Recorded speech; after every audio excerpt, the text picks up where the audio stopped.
Hidup adalah proses. Dialah pemilik langit dan bumi. Maka yang paling menentukan dia, Allah. Umar melihat. Umar langsung mengeluarkan pedangnya. Ukhruj minal masjid. Ar-Rahman 'allamal Qur'an khalaqal insan 'allamahul bayan. Jangan lupa donasi untuk keberlangsungan FAT-TV ini. Insya Allah semua yang Anda donasikan Allah akan mengganti dengan lipat ganda, karena di sini Anda beramal jariah. Ayo bergabung dalam dakwah FAT-TV. Semoga Allah berkahi. Bismillahirrahmanirrahim. Assalamualaikum warahmatullahi wabarakatuh.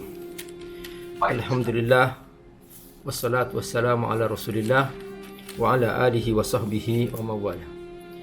Saudaraku rahimakumullah, hidup adalah proses, karena ujung akhirnya adalah akhirat. Di akhirat nanti akan dibagi dua oleh Allah, tergantung proses selama kita hidup di dunia. Bagi yang prosesnya benar sesuai dengan keinginan bos kita adalah Allah, karena dialah pemilik alam semesta, dialah pemilik langit dan bumi. Maka yang paling menentukan dia, Allah. Dan yang berhak meletakkan aturan Allah. Yang berhak menentukan ini halal, ini haram, Allah. Yang berhak menentukan ini di surga, ini neraka, Allah. Tetapi Allah maha objektif, tidak pernah punya kepentingan. Karenanya selama kita hidup, Allah hanya memberi, tapi Allah tidak pernah minta balasan kepada kita. Dan juga Allah tidak pernah minta terima kasih kepada kita. Allah tidak tergantung kita. Allah tetap Tuhan, sekalipun tidak ada satupun di muka bumi yang menyembahnya. Allah sudah maha tinggi, Al-A'la. Allah tidak pernah semakin tinggi, karena manusia semua di muka bumi menyembahnya, memujinya. Berbeda dengan makhluk. Makhluk tergantung orang lain. Ketika tidak ada yang mendukungnya, maka dia akan jatuh di kekuasaannya. Itu makhluk. Ketika tidak ada yang memujinya, maka dia tidak ada harganya. Jadi makhluk ini tergantung kepada orang lain. Makanya dalam dunia makhluk berlaku sinergi. Tapi dalam kekuasaan Allah, Allah tidak butuh sinergi. Allah subhanahu wa ta'ala berdiri sendiri. Qiyamun binafsihi, qiyamuhu binafsihi. Al-Hayyul Qayyum, dialah yang maha hidup dan maha berdiri sendiri. Nah, inilah hakikat hidup kita, saudara-saudara. Karena kita berada dalam proses ini, proses kehidupan di dunia, maka kita harus ikut hukum dunia. Di dunia berlaku hukum sabab musabab. Siapa yang tidak makan, lapar. Maka kita harus berusaha mencari makan supaya kita tidak lapar.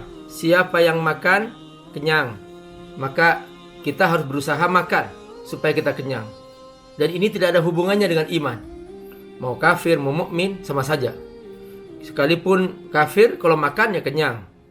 Sekalipun beriman, kalau nggak makan ya lapar. Ini namanya sabab. Ini wilayah persaingan. Manjadda wajada. Siapa bersungguh-sungguh dapat. Itulah hukum dunia. Dan memang begitu Allah bangun sistem di alam ini. Makanya kita harus benar-benar menyadari makna ini, bahwa tidak boleh kita di dunia berkata, Pak Ustadz, aku bertawakal kepada Allah. Oh gitu. Terus gimana? Ya aku duduk aja. Maksudnya ya aku berdoa aja. Terus ya nggak perlu usaha. Nggak perlu Pak Ustadz. Kenapa? Karena ada Allah. Kan kata Allah dalam Al-Quran, wa fis sama'i rizqukum. Rizkimu di langit. Ya sudah aku duduk aja Pak Ustadz. Nah ini namanya bunuh diri. Bukan dia benar dalam sikapnya. Makanya dalam istilah syariat dibagi dua. Ada namanya al-mutawakkil ilallah, orang yang bertawakal kepada Allah. Dan ada yang namanya al-mutawakkil ilallah. Beda. Dia satu pakai tasydid, al-mutawakkil ilallah. Yang satunya nggak pakai tasydid, pakai alif, yaitu al-mutawakkil ilallah. Dari kata salah, inilah di tangan Allah. Kalau kata Allah bertahan, bertahan. Kalau kata Allah jatuh, jatuh.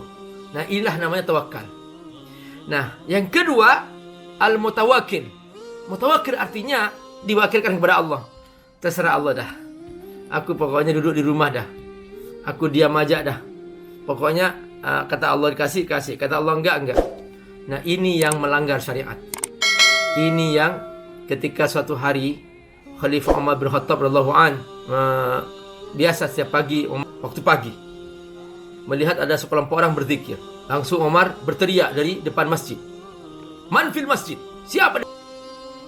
Yang nahnu mutawakkil Allah, kata mereka. Kami bertawakal kepada Allah. Umar melihat, dipandang mereka, mukanya mereka dipandang oleh Umar dengan muka mirah.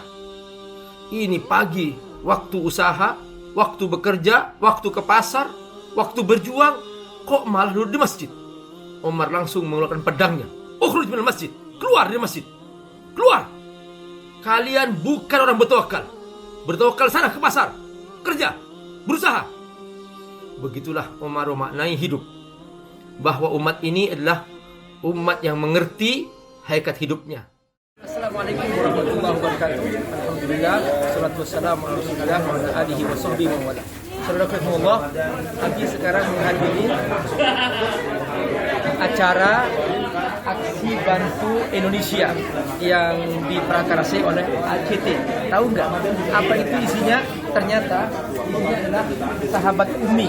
Umi singkatan daripada Usaha Mikro Indonesia. Ternyata ini bukan hanya singkatan, ini juga benar-benar ACT akan hadir untuk menyalurkan sedekah dan infak kepada ibu berapapun. Dimulai dari 1.000 perak silahkan untuk dikirimkan melalui ACT dan kemudian nanti akan dijadikan sebagai modal usaha kaum ibu di rumah-rumah mereka yang mereka terdampak oleh COVID-19. Perhatikan mereka sekarang sudah dimulai pasar sedekah. Nih, lihat. Nih ada yang ibu jual sayuran, kemudian ada yang menjahit. Di sini ya, ini lihat. Ini ya. Sudah habis ya, sudah habis tuh. Pasar laku semua. Jadi luar biasa. Pokoknya silahkan. Ayo kita kaum ibu Umi bergerak untuk menyelamatkan ekonomi di rumah-rumah mereka bersama ACT. Silahkan salurkan infak Anda. Semoga Allah berkahi, insya Allah. Assalamualaikum warahmatullahi wabarakatuh.